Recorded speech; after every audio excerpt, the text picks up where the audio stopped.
Welcome to channel industry જૈવિક મહેતા. સો દોસ્તો, રાડો નામનું ગુજરાતી પિક્ચર જોયું છે હમણાં.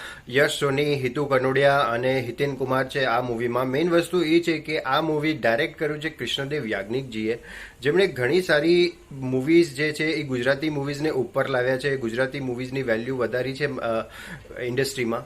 તો કૃષ્ણદેવ યાજ્ઞિકજીએ ડાયરેક્ટ કર્યું છે. અગર પણ હું આ મૂવીની એક અગર વાત કહું તો જ્યારે મૂવી સ્ટાર્ટ થાય છે તો તમને એમ લાગશે કે ઘણી બધી સ્ટોરી એક સાથે આવી રહી છે, પણ ધીરે ધીરે એ બધી સ્ટોરી એક સાથે એક લિંક થાય છે, એક હોસ્પિટલને લઈને લિંક થાય છે અને થોડીક જ વારમાં પછી તમને એવું લાગશે કે આ એકેય લિંક હતું જ નહીં. તો તમે એવું એક્સપેક્ટ કરશો પણ એવું છે નહીં. એકચ્યુઅલી કૃષ્ણદેવ યાજ્ઞિકજીએ આમાં શું છે કે સ્ટાર્ટિંગથી લઈને એન્ડ સુધીમાં ખાલી તોડફોડ જ દેખાડી છે કે તોડફોડ જ થાય છે, ખાલી તોડફોડ જ થાય છે, તોડફોડ સિવાય કંઈ બીજું થતું નથી. તો મૂવીમાં એ એક વસ્તુ છે કે કોઈ સ્ટોરી નથી, ખાલી તોડફોડ જ જોવા મળી. અને બીજી બાજુ એ કે હિતુ કનોડિયા અને યશ સોનીનું કોઈ કનેક્શન જ નથી મૂવીમાં. ખાલી એ એક અલગ સ્ટોરી ચાલી રહી છે હિતુ કનોડિયાની અને આમની યશ સોનીની એક અલગ સ્ટોરી ચાલી રહી છે.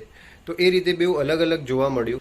થોડીક સ્ટોરી સારી હોવી જોઈતી હતી એકચ્યુઅલી, તો લોકોને વધારે જોવાની મજા આવત. ઓવરઓલ એક્ટિંગ બધાની સારી છે, એક્ટિંગ બહુ સરસ રીતે કરી છે, પણ સ્ટોરી એકચ્યુઅલી બહુ જામી નહીં. કૃષ્ણદેવ યાજ્ઞિકજી તો એમ તો બહુ સારી રીતે મૂવી બનાવે છે, પણ આ મૂવીમાં થોડુંક ડલ થયું એવું લાગ્યું.